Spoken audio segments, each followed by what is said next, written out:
विठाई जननी भीती देवा न लगे त्या बिन सुखाचा सोहळा लागो मज ज्वाळा अग्नी जा तुका म्हणे त्याचे पाहिलिया पाय मग दुःख जाय सर्व माझे नलगे त्या बिन सुखाचा सोहळा लागो मज ज्वाळा अग्नीच्या विठ्ठला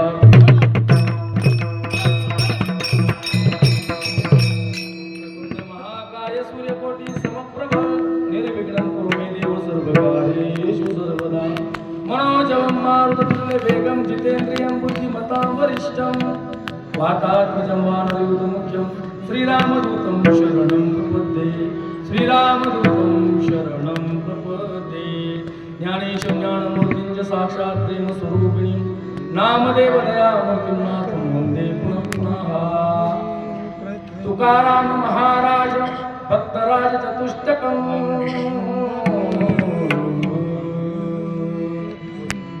समचरण सरोजं सान्द्रनीलाम्बुधावं जगन्निहितपाणिं मन्दनं मन्दनानां करुणतुलसीमाला कन्नरं कञ्जनेत्रं सदैव धवलहासं विठ्ठलं चिन्तयामि पाण्डुरङ्गा करो प्रथम नमन दुसरे चरण संताची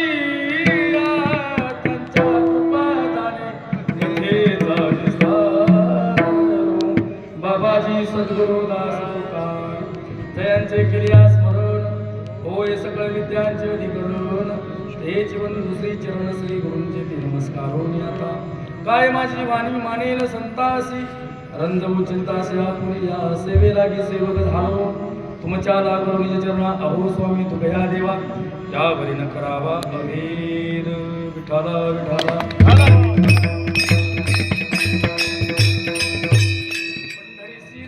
ऐसे माझे मनी विठाई जननी भेटी तेव्हा न लगे त्या बिन सुखाचा सोहळा लागो मज ज्वाळा अग्नीची या सकल संत कंठभूषण संत हृदय सम्राट अनंत कृपा भूषित अकारण कारणावरून आले भगवान परमात्म्याने शिवगणपतीने संत महात्म्यांच्या मंगल आशीर्वादानं व परमश्रद्धे वैकुंठवासी गोरे तात्या महाराज महापुरुष यांच्या कृपा आशीर्वादानं त्याचबरोबर आपल्या गावाचं परमभाग्य ज्यांच्या मार्गावरती आपण पाय देऊन चाललेला आहोत मला आपल्या गावचं वैभव आदरणीय पठारे महाराज ज्यांनी हा खऱ्या अर्थाने दिंडी सोहळा साजरा केला आपल्या गावचं म्हणजे दैवत म्हणजे श्री धर्मनाथ महाराज पायी दिंडी सोहळा हा चालू असताना जवळजवळ एक तप पूर्ण झालेला आहे दुसऱ्या तपाकडे वाटचाल आहे खऱ्या अर्थाने एक तप पूर्ण होण्यासाठी खऱ्या अर्थाने भाग्यामध्ये काहीतरी पाहिजे भाग्याचा उदय ते हे जोडी संत पाय भाग्याचा उदय झाल्याशिवाय संतांची सेवा घडू शकत नाही संत सेवा घडण्यासाठी म्हणून तुमचं आमचं भाग्य महाराज आपण एवढी संकट झेलत महाराज आजपर्यंत आपलं आयुष्य पहा स्वतःने विचारून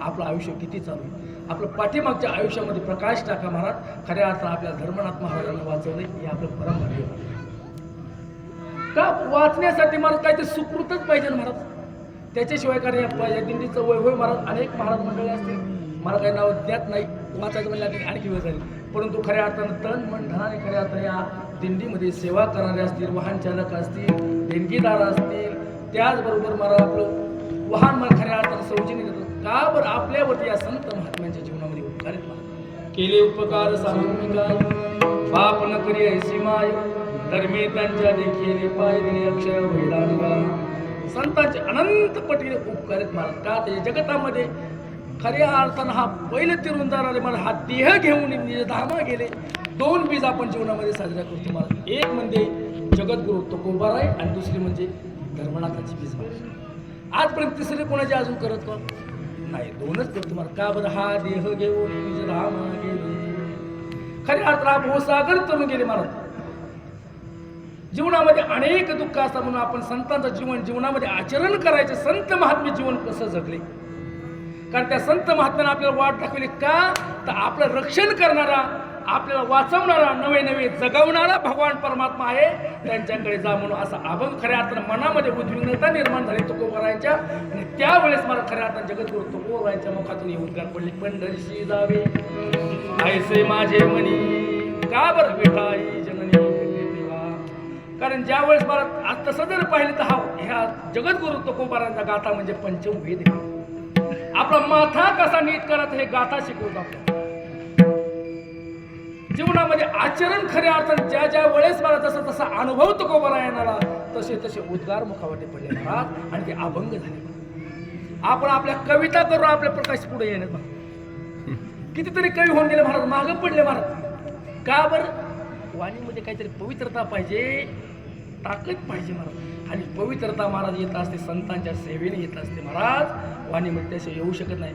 ज्या वेळेस महाराज नामदेव राय महाराज जगत भगवान परमात्म्यापुढे उभे राहिले, देवा अरे तो ज्या चोराचा संकल्प पूर्ण केला, माझी सुद्धा याच्यात तुझे शतकोटी करीन अभंग,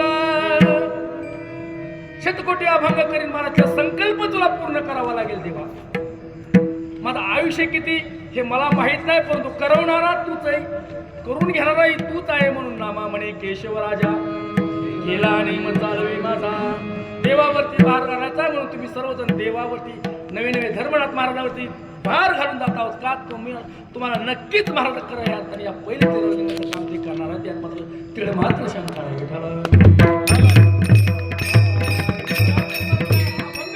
पण तो राहिलेले अभंग महाराज खऱ्या अर्थाने जगद्गुरु तुका अवतार नामयाचा संप्रदाय सकळांचा इथून या ते अभंग पूर्ण करण्यासाठी महाराज खऱ्या अर्थानं तेच नामदेवराय जगद्गुरु तुकोबारायांच्या रूपाने या मृत्यू लोकावरती अवतीर्ण झाले. का? कारण जे जे झाले अवतार तुका त्यांचे गुरु, जे जे अवतार झाले महाराज त्यावेळेस जगद्गुरु तुकोबाराय सेवा करण्यासाठी भगवंतापुढे होते महाराज. आणि त्यावेळेस महाराज जगद्गुरु तुकोबारांचे अभंग निर्माण केले महाराज. 4092 आपल्या आता सध्या आहेत. मग त्या अभंगाची वर्गवारी महाराज प्रकरणामध्ये केली गेली. मग आपण सप्ताहामध्ये जे कीर्तन ठेवतो, त्या वारीने जाताना ठेवतो, नवीन अनेक आपण कार्यक्रम ठेवतो. मग त्याच्यासाठी काही नियम दिलेत महाराज. कोणत्या दिवशी कोणता अभंग घ्यावा ह्याला नियमावली महाराज. मनाला मंत्रना बसलं, मनाला आलं गेलं शेणाला, नाही तर बसलं उन्हाला, असं काही जमत नाही. हा परमार्थ आहे, नियम पाहिजे. म्हणून प्रकरणामध्ये वर्गवारी केली. त्याच्यामध्ये पहिले नामपर प्रकरण आहे महाराज. त्याच्यानंतर आपण पाहतो महाराज काकडापूर प्रकरणे महाराज. आणि त्यातल्या ज्या काकड्यामधील 7व्या क्रमांकाची मालिका चित्ती तुझे पाय डोळा लोकाचे ध्यान, त्या मालिकेतील महाराज पडिलो दुरदेशी मज नाठवे मानसी. त्याच्यानंतरचा जो अभंग आहे तो म्हणजे आजचा आहे, पंढरीशी जावे ऐसे माझे. काकड्यामधील अभंग महाराज. काकड्याचा खूप आनंद मोठा महाराज, काय सांगण्याची गरज आहे का महाराज. वचन एका कमळापती माझी रंका विनंती कर जोडी कथे काळी. जो खऱ्या अर्थानं शुद्ध अंतःकरणापासून म्हणेल त्यालाच खऱ्या अर्थानं महत्व याचं कळेल, बाकीच्याला नाही कळणार बा. भजन म्हणजे काय असतं, काकडा म्हणजे काय असतं, वारकऱ्याचं जीवनच काकडा आहे. जरी मला तुम्ही म्हणाल दिंडी पुरतं मर्यादित नाही, जो खरा वारकरी महाराज तो खऱ्या अर्थानं घरी सुद्धा महाराज रोज नेमानं महाराज काकडा म्हणतोच. त्याच्याशिवाय कुठलंच अन्न ग्रहण करत नाही.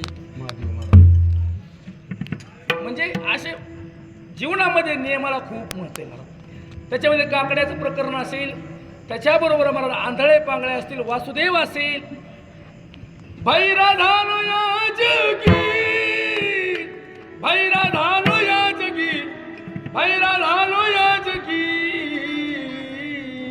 नाही ऐकिले हरि कीर्तन, नाही केले पुराण श्रवण, नाही वेदशास्त्र पठन, गरबी भैरा धानो त्या गुणी.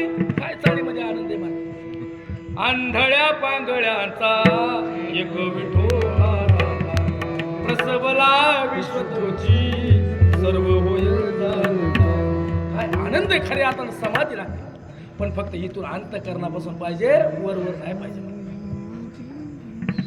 त्याच्यानंतर जोगी असेल म्हणजे अनेक प्रकरण असतील, परंतु आता जो अभंग सेवेसाठी घेतलेला आहे महाराज, वैराग्य राग रसिक देहूचे सुप्रसिद्ध साधू जगद्गुरु तुकोबार यांचा खऱ्या अर्थानं 3 चरणाचा महाराज उद्विग्नता मनामध्ये निर्माण झाली. त्या भेटीची मला त्या भगवान परमात्म्याच्या भेटीची आवड निर्माण झाली.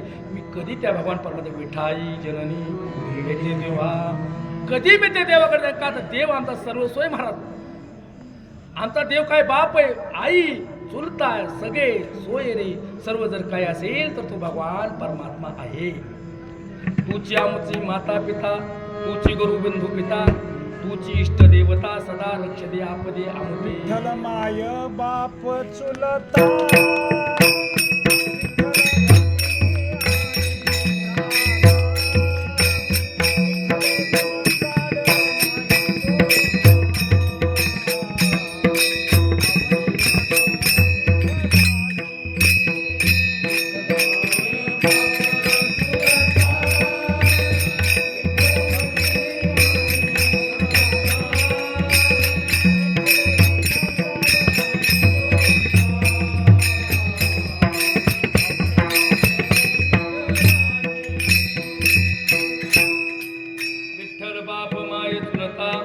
विठ्ठल भगिनी आणि भ्राता, विठ्ठले बिन जाड नाही होता, तुका म्हणे आता नाही दुसरे. किंवा कृष्ण माझी माता, कृष्ण माझा पिता, बहिणी बंधू चुलता, कृष्ण माझा सर्वस्व देव आपला महाराज. का बरं आपल्या सर्व संकटामधून जी ती नाती देव निभावत असतो, फक्त त्याच्या चरणी भाव पाहिजे. आणि त्याच्या पायाचा मामा इतका आघात आहे महाराज जीवनामध्ये. त्याच्या रूपाचं जर आम्ही चिंतन केलं, आमच्या जीवनात आधी भौतिक आधी दैविक आध्यात्मिक पाप जीवनात तुका म्हणे त्याचे पाहिली पाय मग दुःख जाय सर्व माझे. हा सरळ सरळ भावात मांडलेला आहे. अर्धा तास आपल्याला सेवा करायची महाराज, बरोबर ना?